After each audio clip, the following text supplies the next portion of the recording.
Sejam todos muito bem-vindos a mais um vídeo do canal baseado em fatos reais. Hoje mais uma história de um acontecimento muito interessante. Mas antes de começarmos com a história, com o vídeo, eu peço a vocês que deixem um super like nesse vídeo, que tem me ajudado muito, portanto eu vou continuar pedindo a ajuda de vocês. Deixem um comentário, um ponto, um emoji, uma vírgula. Também ajuda muito no engajamento do canal. Se você chegou aqui por causa desse vídeo, mas ainda não é inscrito, se inscrevam no canal, ativem o sininho de notificação para sempre ser avisado pelo YouTube quando eu postar um vídeo novo. E compartilhem muito nas redes sociais, com os amigos, com os parentes, com os vizinhos. Peçam para eles virem até o canal, conhecer as histórias e também se inscreverem. Sem mais demoras, vamos todos entrar na nossa máquina do tempo e viajar hoje para o ano de 2004.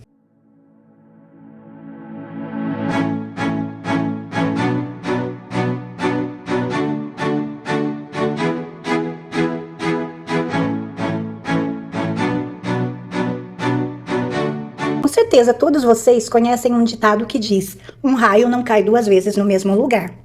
Mas cai sim. Talvez não exatamente no mesmo lugar, mas da mesma maneira, a mesma história se repete em lugares diferentes. Poderia começar contando essa história para vocês, sem falar de onde ela se passa. E com certeza vocês logo iriam imaginar que foi uma história que se passou aqui no Brasil, que inclusive já tem vídeo no canal.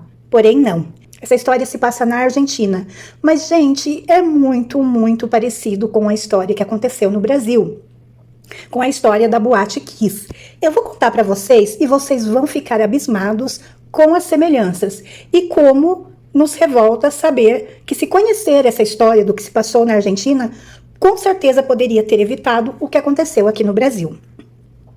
Nós vamos conhecer a história da Boate República Cromanon. A República Cromanon, também conhecida como República Cromanon ou simplesmente Cromanon, foi uma discoteca localizada na região do Once, na cidade de Buenos Aires. Tragicamente conhecida devido a um incêndio que ocorreu na noite de 30 de dezembro de 2004, durante o show da banda de rock Calejeiros. Essa boate, ela ficava localizada no cruzamento de ruas e avenidas, uma estação ferroviária 11 de setembro, na cidade de Buenos Aires. Tragicamente ficou conhecida devido ao incêndio que ocorreu na noite de 30 de dezembro de 2004. Esse incêndio provocou uma das maiores tragédias não naturais da Argentina, causando a morte de 194 pessoas e ao menos 1.432 feridos. Além disso, o incêndio causou importantes mudanças políticas e culturais. Em relação às questões políticas, a legislatura da cidade de Buenos Aires iniciou um processo de impeachment para destituir ao chefe do governo, Aníbal Ibarra, por considerá-lo responsável político da tragédia. O julgamento terminou com a sua destituição, sendo substituído pelo vice-chefe do governo, Jorge Tellermann. A despeito das questões culturais, a tragédia conscientizou a sociedade sobre o estado das discotecas e locais destinados a espetáculos musicais. O governo revisou a situação das discotecas e casas noturnas, resultando no fechamento de uma grande quantidade delas. A tragédia também é apontada como um dos fatores causadores da decadência do rock rolinga, estilo musical originalmente argentino. A República Cromanon era um estabelecimento onde eram realizados shows e eventos musicais. Encontrava-se localizada na Avenida Bartolomé Mitre, 3060, no bairro Balvanera, da cidade de Buenos Aires. O lugar era administrado por Omar Shaban e havia sido inaugurado em 12 de abril de 2004, com o show da mesma banda que tocaria no dia do incêndio, o grupo Calejeiros. Shaban foi uma figura muito importante para o desenvolvimento do rock argentino no final do século XX, já que dois dos lugares mais emblemáticos da cena musical underground da época, Café Einstein e Elemento, eram de sua propriedade. A propriedade onde se encontrava a discoteca República Cromanon não pertencia ao Shaban, mas sim uma empresa chamada Nuecas Arelux, radicada na cidade uruguaia de Montevidéu.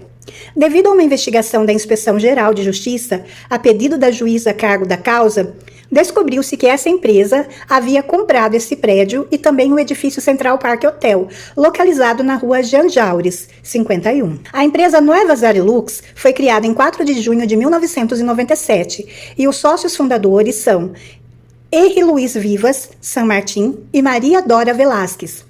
Uma investigação do diário Brecha, jornal uruguaio, entrevistou R. Vivas, que declarou que o estúdio Cooker, radicado em Montevidéu, o pagou para aparecer como sócio no estatuto. R. Vivas era um aposentado uruguaio que realizava trabalho de pintura e acabamentos, enquanto Maria Velásquez era dona de casa. A empresa Lagarto S.A. era a locatária do lugar, cedia o local a diferentes pessoas. Dessa forma, funcionaram a República Cromanon e, anteriormente, outra casa noturna, a El Reventon. Segundo a declaração de Rafael Leve, Chaban tinha um contrato de locação. A testemunha apontou Leve como verdadeiro proprietário do lugar, o qual foi chamado para depor, processado pelo delito de dano doloso, seguido de morte, sentença que se realizaria em 2010. Em 30 de dezembro de 2004, se apresentava na República Cromanon o grupo musical Calejeiros, que já havia tocado no estabelecimento meses antes da inauguração do local. O incêndio começou aproximadamente às 22 horas e 50 minutos, depois que um dos espectadores do show acendeu um elemento de pirotecnia, cujos projéteis incandescentes entraram em contato com a decoração do teto, mais precisamente uma meia sombra, uma espécie de tela de plástico inflamável, que estava pendurado no estofado do teto, que era feito de placas de poliuretano. Ao entrar em combustão, a meia sombra contaminou o ar com gases nocivos, intoxicando mais de 100 jovens que se encontravam ali. Ao perceber o incêndio, os presentes no local começaram a evacuar o lugar. Entretanto, essa evacuação não se realizou de forma adequada por diversos motivos. A quantidade de pessoas que estavam dentro da discoteca era maior que a capacidade estipulada. Uma das saídas se encontrava fechada com um cadeado e fios. Os gases tóxicos, produzidos pelos materiais inflamáveis, asfixiaram rapidamente as pessoas e a queda da energia elétrica produzida pelo incêndio. Muitos dos que conseguiram sair do lugar retornaram para resgatar as pessoas que ainda se encontravam no interior do edifício.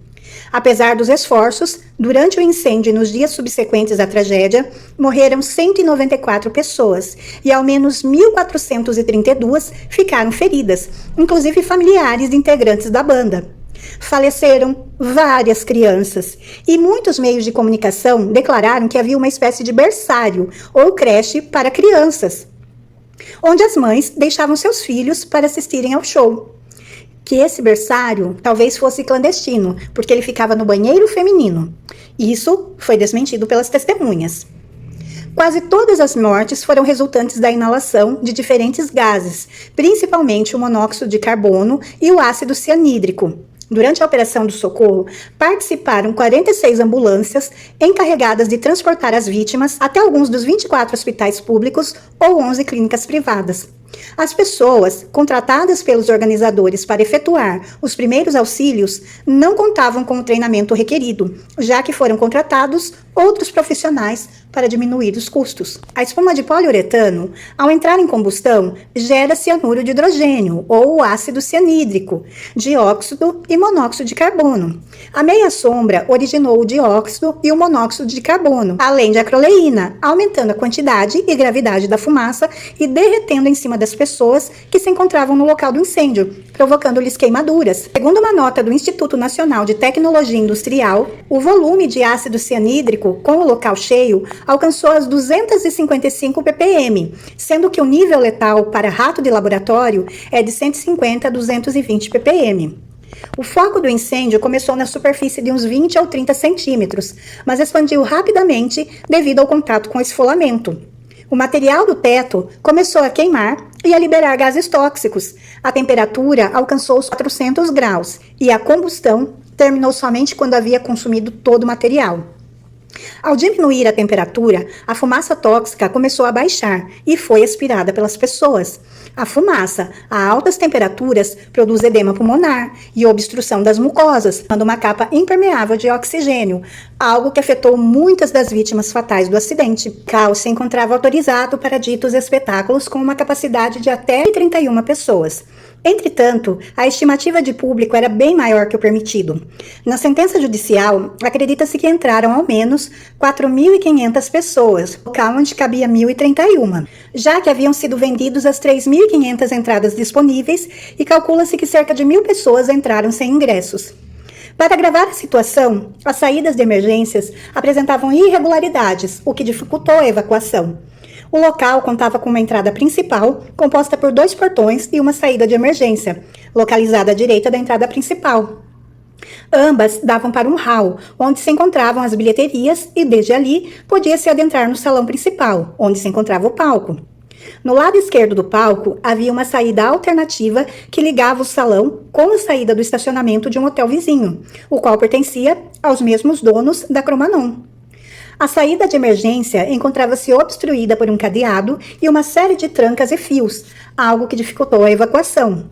A entrada principal também dificultou a saída, devido à sua própria estrutura. A utilização de fogos de artifício e outros tipos de pirotecnia, tanto em espaços abertos como fechados, era comum nos shows de bandas do chamado rock suburbano, ou rock chabón. A pirotecnia chegou a converter-se em parte do folclore e da estética deste movimento musical, como um ritual dentro do próprio show. Essas práticas nunca foram completamente desencorajadas pelos artistas. O uso de pirotecnia já havia causado focos de incêndio no local. No dia 1º de maio de 2004, durante um show do grupo Jovens Pordioseiros, um princípio de incêndio causou a evacuação de todos os espectadores e foi extinto pela equipe de segurança. Em 25 de dezembro, poucos dias antes da tragédia, produziu-se outro foco de incêndio no show, do grupo Lá 25, que também foi apagado. Mas, infelizmente, nesse dia da tragédia, em 30 de dezembro de 2004, nada pôde ser feito. 192 pessoas, inclusive crianças, perderam a vida. Mente, duas histórias muito parecidas, com vítimas fatais e muitas vítimas, jovens, na maioria, infelizmente, na Argentina, até mesmo crianças, perderam a vida. Em 2014, um encontro emocionante reuniu parentes de vítimas da tragédia na Boate Kiss e as famílias que viveram o mesmo drama lá na Argentina, com a Boate Cromanon. Esse encontro aconteceu em Buenos Aires e reuniu vítimas de incêndios que ocorreram em 6 casas noturnas da América Latina. Com aplausos e abraços, os familiares das vítimas da Boate Kiss foram recebidos na Casa Legislativa. Os brasileiros retribuíram o carinho cantando uma música argentina que fala sobre sonhos e esperanças. Infelizmente, essas famílias se encontraram da maneira mais cruel e mais triste, com tragédias que poderiam ser evitadas por atitudes, gestos, pequenas precauções.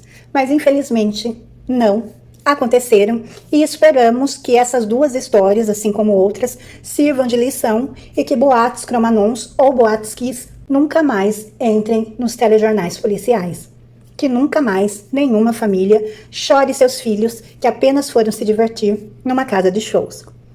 Bom, essa foi a história de... O vídeo fica por aqui, a história vai ficando por aqui. Eu espero que vocês tenham gostado de conhecer, ou se já conheciam, relembrarem. Se já conheciam a história, deixem aqui nos comentários. Se vocês gostaram, por favor, deixem um like, se inscrevam no canal e voltem aqui para as próximas histórias. Fiquem todos na paz, um super beijo e até a próxima!